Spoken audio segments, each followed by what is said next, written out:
India அரசு அதற்காக Sergio car அமெரிக்காவோட தூதரை கூப்பிட்டு டிப்ளமேட்டிக் டேர்ம்ல டிமார்ச் அப்படின்வாங்க, அதான் வார்னிங். ஓகே, நீங்கள் செய்ததை நாங்கள் கண்டிக்கிறோம் சொல்லிட்டு இதற்கான விளைவுகள் இருக்குன்னு சொல்லிட்டு வார்னிங் கொடுத்திருக்கோம். 12 ரூபாய் வரைக்கும் இந்தியால பெட்ரோல் விலை குறையக்கூடும் என்பது ஒரு விஷயம்.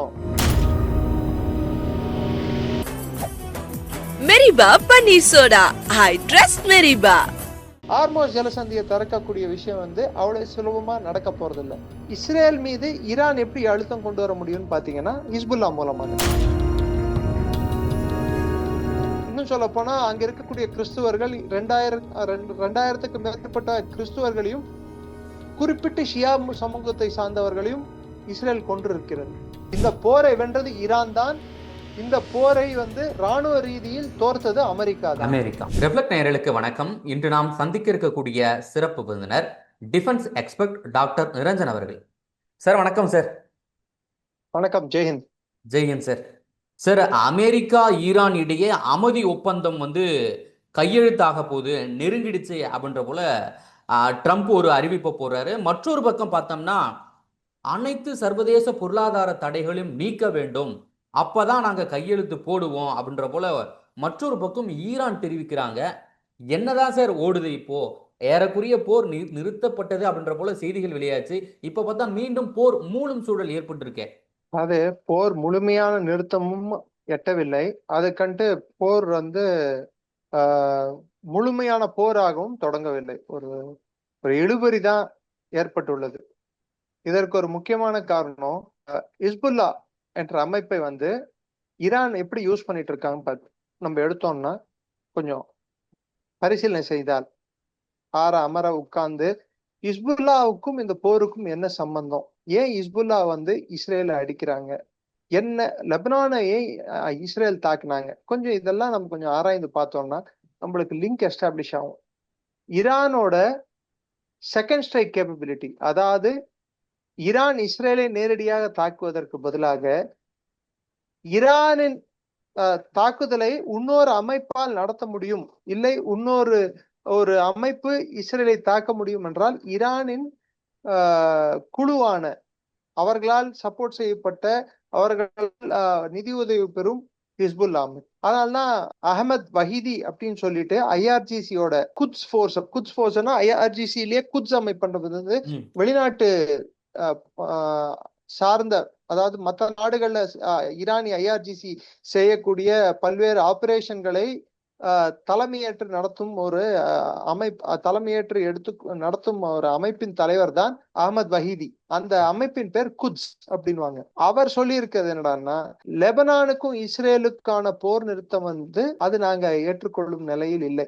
ஹிஸ்புல்லா மீது நடக்கக்கூடிய தாக்குதல்களை இஸ்ரேல் நிறுத்தினால் மட்டும்தான் இந்த போர் ஒப்பந்தமானது அமலுக்கு வரும் அப்படின்னு அவங்க சொல்லியிருக்காங்க. இதை நம்ம எப்படி பாக்கணும்டான்னா, இஸ்ரேல் ஈரானை அடிக்கிறத ஒருவேளை நாளைக்கு அடித்தாலோ அடிக்க நேரிட்டாலோ இஸ்ரேல் மீது ஈரான் எப்படி அழுத்தம் கொண்டு வர முடியும்னு பாத்தீங்கன்னா ஹிஸ்புல்லா மூலமாக தான். சோ லெபனானும் இஸ்ரேலும் உடன்படிக்கை எட்டுவதை ஈரான் விரும்பவில்லை. அப்படி உடன்படிக்கை எட்டினா அது ஹிஸ்புல்லாவுக்கு எதிரான உடன்படிக்கையாக பார்க்கப்படும். ஏன்னா ஹிஸ்புல்லா ஆக்டிவா இருக்கிறது சதர்ன் லெபனான்ல, தெற்கு லெபனான்ல, அதாவது வடக்கு பகுதியான இஸ்ரேலின் வடக்கு பகுதி. இஸ்ரேலின் வடக்கு பகுதி மிகவும் பிரச்சனைக்குரிய பகுதி. அதை இஸ்ரேல் காப்பாற்றிக் கொள்வது கொஞ்சம் கடினமான ஒரு சூழல் இருக்கு. ஏன்னா மலை சூழ்ந்த பகுதி. இன்னொரு பக்கம் பாத்தீங்கன்னா ஹிஸ்புல்லாவோட தாக்குதல்கள் பெருவாரியான தாக்குதல்கள் இஸ்ரேலோட வடக்கு பகுதி. சோ இதெல்லாம் ஒரு பக்கம் இருக்க, இவங்க என்ன பண்றதுன்னு தெரியாம அமெரிக்கா தொடங்கி வச்சுட்டாங்க. இஸ்ரேல பேச்சுவார்த்தை கூப்பிட முடியாது. மார்க்கோ ரூபியோ வச்சு லெபனானுக்கும் இஸ்ரேலுக்கான பேச்சுவார்த்தை நடத்தினாங்க. ஒரு போர் நிறுத்தம் ஆனா போர் நிறுத்தம் வந்த அப்புறம் கூட போர் நடந்துட்டே தான் இருந்தது. உயிர் சேதங்கள் ஏற்பட்டுட்டே தான் இருந்தது. அதாவது லிட்டனி நதியை தாண்டி இஸ்ரேலிய ராணுவம் நுழைந்து அங்கே சில பகுதிகளை அவங்க கட்டுப்பாட்டுல எடுத்துட்டு பைலட் வில்லேஜஸ் சொல்லி சில வில்லேஜஸ்ல மக்களை அப்புறப்படுத்த பார்த்து, இன்னும் சொல்ல போனா அங்க இருக்கக்கூடிய கிறிஸ்துவர்கள் 2000க்கு மேற்பட்ட கிறிஸ்துவர்களையும் குறிப்பிட்டு ஷியா சமூகத்தை சார்ந்தவர்களையும் இஸ்ரேல் கொண்டிருக்கிறது. இது பெருசா வெளியே வரல. ஆனா அல் அரேபியான்ற நியூஸ் பேப்பர்ல இது வந்திருக்கு. ஓகே. இது ஒரு பக்கம் இருக்க, இந்த சைடு பாத்தீங்கன்னா அமெரிக்காவுக்கு வந்து இப்போ அவங்களுக்கு என்ன தேவை? இந்த போர் நிறுத்தறதுக்கு 2 முக்கியமான இடங்கள்ல அவங்க லாக் ஆகி நிக்கிறாங்க. ஒண்ணு, ஹார்மோஸ் ஜலசந்தியை திறக்கிறது. ஏன்னா மத்த அரபு நாடுகளோட வர்த்தகமும் மத்த அரபு நாடுகளோட பொருளாதாரமும் இதுல பாதிக்கப்பட்டிருக்கு. வெறும் ஈரானோட பொருளாதாரம் மட்டுமல்ல.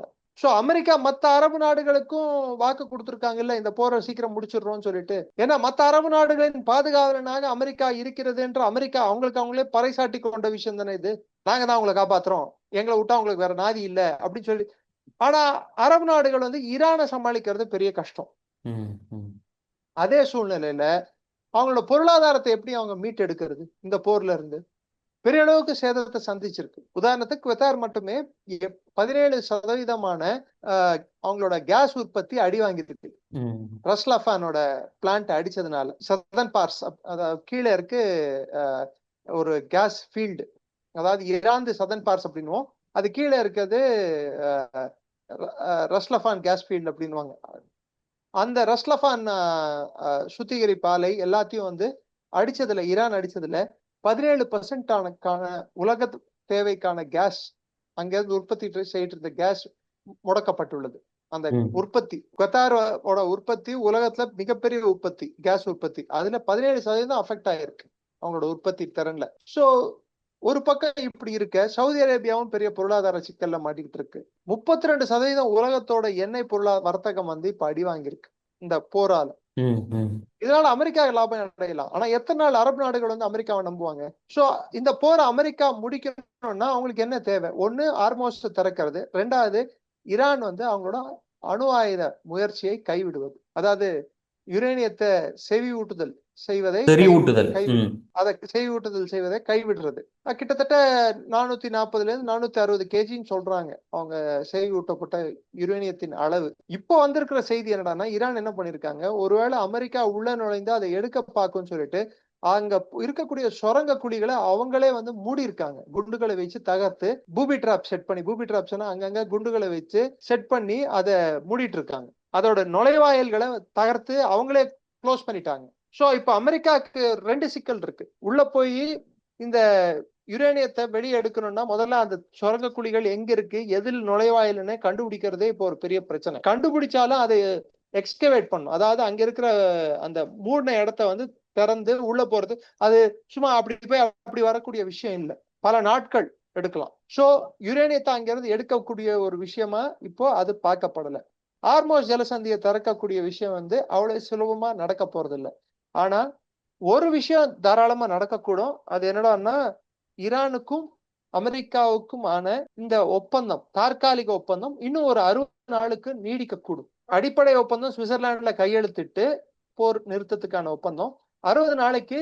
இந்த போர் நிறுத்தம் என்னென்ன எப்படி வரையறைப்படுத்தணும், அதுல அமெரிக்காவுக்கு சாதகமான அம்சங்கள் என்ன, ஈரானுக்கு சாதகமான அம்சங்கள் என்ன, இஸ்ரேலுக்கு சாதகமான அம்சங்கள் என்ன, இந்த ஒப்பந்தத்துல இஸ்ரேல் கையெழுத்திடுமா இல்லை இஸ்ரேலுக்காக அமெரிக்காவே கையெழுத்திடுமா என்பதும் ஒரு விஷயம், இதில் விவாதிக்க வேண்டிய ஒரு விஷயம். ஏன்னா ஈரான் நேரடியா இஸ்ரேல் கூட எந்த ஒரு உறவும் வச்சுக்காது, இஸ்ரேல் ஈரானோட எந்த ஒரு உறவும் வச்சுக்காது. சோ 3வது நாடா தான் கையெழுத்து போட்டாங்க. சோ ஒருவேளை அமெரிக்கா கையெழுத்து போட்டால் இஸ்ரேல் அமெரிக்காவின் அந்த வாக்குக்கு உடன்படுமா என்பது ஒரு பெரிய கேள்விக்குறி. சார், அதே போல ஓமன் கடற்பகுதியில பார்த்தோம்னா நம்மளுடைய இந்தியா கப்பல் மீது தாக்குதல் நடத்திருக்காங்க. அதுல 3 மாலுமிகள் வந்து உயிரிழந்திருக்காங்க. இதனை வந்து நமது வெளியுறவுத்துறை அமைச்சர் ஜெய்சங்கர் அவர்கள் வந்து மார்க்கோ ரூபியோவை அழைச்சி கண்டனம் தெரிவிச்சிருக்காரு. ஆனா ட்ரம்ப் என்ன சொல்றாருன்னா, இதுக்கும் எங்களுக்கும் சம்பந்தம் கிடையாது, இதற்கு காரணமே ஈரான் தான் அப்படின்ற போல ஈரான் மீது ஒரு பழியை சுமத்திருக்காரு. இதுல இருந்து என்ன தெரியுதுன்னா, ட்ரம்ப்புக்கு வந்து அவரோட ராணுவம் என்ன செய்யுதுன்ட்டு அவங்க ராணுவம் செய்யக்கூடிய செயல்களே அவருக்கு ஒழுங்காக சொல்வதில்லையோ, இல்லை ட்ரம்ப் வந்து எதையோ மூடி மறைக்கிறாரோன்ட்டு தான் தெரிகிறது. ஏன்னா CENTCOM, US CENTCOM, central command அவங்களே ஒத்துக்கிட்டு இருக்காங்க, நீங்க உங்க கப்பலை வந்து அதுக்குள்ள, அதாவது அந்த இருந்து எந்த இடத்துல இருந்தாங்களோ நீங்க ஈரானை நோக்கி பயணிக்காதீங்க, நாங்க வார்னிங் கொடுத்தோம், வார்னிங்க மீறியும் பயணித்ததுதான் நாங்கள் தாக்கினோம் அப்படின்னு தான் சென்ட்காம் சொல்லியிருக்கு. ஆனா அந்த கப்பல் ஈரானை நோக்கி போகவில்லை என்பது உண்மை. ஈரான் துறைமுகத்தை நோக்கி சென்றது என்பது அமெரிக்காவின் ஒரு பொய்யான ஒரு அதை வைத்து தாக்குதல் செய்தது அமெரிக்கா செய்த மிகப்பெரிய தவறு. அவங்க பண்ண தவறை அவங்க நியாயப்படுத்திக்கிறதுக்கும் அவங்க அவங்க செய்தது சரின்னு சொல்றதுக்கும் சென்ட்காம் சொல்றது என்னன்னா ஈரானை நோக்கி அந்த கப்பல் போயிட்டு இருந்து அதெல்லாம் நாங்க தாக்கணும்னு சொல்லிட்டு. அதே இன்னொரு அமெரிக்க ஜனாதிபதி என்ன சொல்றாரு, நாங்க பண்ணல ஈரான் தான் பண்ண. அப்ப எது உண்மை? அமெரிக்க ராணுவம் சென்ட்ரல் கமாண்ட் சொல்வது உண்மையா, இல்லை அமெரிக்க ஜனாதிபதி அந்த அந்த மொத்த ராணுவத்தை கட்டுப்படுத்தும் ராணுவத்தின் தலைவர் என்று அழைத்துக் கொள்ளும் திரு ட்ரம்ப் சொல்வது உண்மையா? யாரோ ஒருத்தர் போய் சொல்றாரு. யார் போய் சொல்றோம்? இந்தியா அரசு அதற்காக செர்கியோ கார் அமெரிக்காவோட தூதரை கூப்பிட்டு டிமார்ச் அப்படின்னு சொல்லக்கூடிய ஒரு டிப்ளமேட்டிக் டேர்ம்ல டிமார்ச் அப்படின்வாங்க, அதான் வார்னிங். நீங்கள் செய்ததை நாங்கள் கண்டிக்கிறோம் சொல்லிட்டு இதற்கான விளைவுகள் இருக்கும்னு சொல்லிட்டு வார்னிங் கொடுத்திருக்கோம். அதை தொடர்ந்து அமெரிக்காவோட மார்க்கோ ரூபியோவும் அழைத்து அதற்கான வார்னிங் வந்து நம்ம வந்து இது வந்து தடுக்கப்பட வேண்டிய ஒரு விஷயம். இதை செய்ததுக்காக அமெரிக்கா வருத்தமா தெரிவிக்க வேண்டும். இதற்கான விளைவுகள் அமெரிக்கா சந்திக்க நேரிடும் என்று நம்ம திட்டவட்டமா தெரிவிச்சிருக்கோம். இதுல ட்ரம்ப் வந்து திடீர்னு நான் ஈரான் மீது பழி போட காரணம்னா ஈரானும் அதற்கு மறுப்பு தெரிவிச்சிருக்காங்க. ஏன் அவர் நழுவ பாக்குறாரு? உண்மையை ஒத்துக்கலாம்ல, நாங்க தான் இது போல பண்ணோம். ஏன்னா அவங்களுக்கே தெரியும் இந்தியாவை வந்து பகைத்து கொள்ளும் சூழ்நிலையில் அவங்க இல்ல. நல்லா ஒண்ணு புரிஞ்சுக்கோங்க, உலகத்தோட இன்னைக்கு சுத்திகரிப்பு மொத்த எண்ணெய் சுத்திகரிப்பு செய்யக்கூடிய நாடுகளில், அதாவது அந்த பலம் கொண்ட நாடுகளில் இந்தியா ஒரு நாடு. ஒருவேளை இந்தியா வந்து எண்ணெய் சுத்திகரிப்பை வந்து தற்காலிகமா நிறுத்தினாலோ பண்ணாம விட்டாலோ இல்ல அதை தேக்கி வச்சாலோ உலக எண்ணெய் சந்தையின் விலை உயரக்கூடும். $140 $150 போனது திரும்பி $120 வந்து $115 வந்து $110 வந்து வெறும் $98 வந்து இன்னைக்கு $94 அதுக்கும் கீழே கூட போயிட்டு இருக்கு. பை தி வே இன்சிடென்ட்லி இந்தியால வந்து இந்த எக்ஸைஸ் டியூட்டி வரி அது தரப்பதனால் இந்த எத்தனால் பிளெண்டட் பெட்ரோல் இதெல்லாம் வரப்போகுது. அதனால 20% 30% எத்தனால் பிளெண்டட் பெட்ரோல் வருவதனால் அத வரி வந்து தளர்த்தப்பட்டால் $12 வரைக்கும் இந்தியால பெட்ரோல் விலை குறையக்கூடும் என்பது ஒரு விஷயம் அரசாங்கம் மறைமுகமாக சொல்லி உள்ளது. சோ இப்ப ஏறின விலையில இருந்து இன்னும் கொஞ்சம் குறையும், அதாவது இன்னும் கீழே போகும், அதாவது பழைய ரேட்டோட கீழே போகும். பழைய ரேட் $101 இருந்தது, $12 இப்ப $107 இருக்கு. $107 இருந்து $12 கீழே போகுதுன்னா $100 கீழே போயிடும். அது ஒரு பக்கம் நடக்குது இந்தியால. ஏன்னா இது ஒரு விஷயமா நான் சொல்ல பதிவு பண்ண நினைச்சதுனால சொல்றேன். பட் அமெரிக்கா இந்தியாவை தாக்கியது வந்து அமெரிக்கா உதாரணத்துக்கு இப்ப வெனிசுவேலால இருந்து ஆயில் வருது, மற்ற நாடுகள் குறிப்பிட்ட ஐரோப்பிய நாடுகள்ல இருந்து எல்லா நாடுகளும் இந்திய எண்ணெய்க்காக காத்திருக்கிறது. இன்னைக்கு அரபு நாடுகள்ல இருந்து செல்லக்கூடிய எண்ணெய் வந்து இன்னைக்கு முட்டுக்கட்டை வந்துள்ளது. அதுல கிட்டத்தட்ட 7 மில்லியன் பேரல் அளவுக்கான எண்ணெய் தான் ஒரு நாள் ஒன்றுக்கு வெளியே செல்கிறது.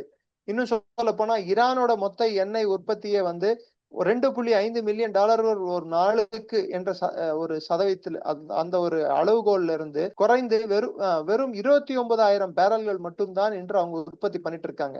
ஏன்னா ஈரானுக்கு தேக்கி வைக்கக்கூடிய அந்த கிடங்குகள் இல்லை. எண்ணெயை வந்து ஹார்மோஸ் ஜலசந்தி மூலம் அந்த கப்பல்களை ஏத்தி அனுப்புனா மட்டும்தான் அவங்களுக்கு வியாபாரம். சோ ஈரான் மீதும் அழுத்தம் வலுக்கிறது.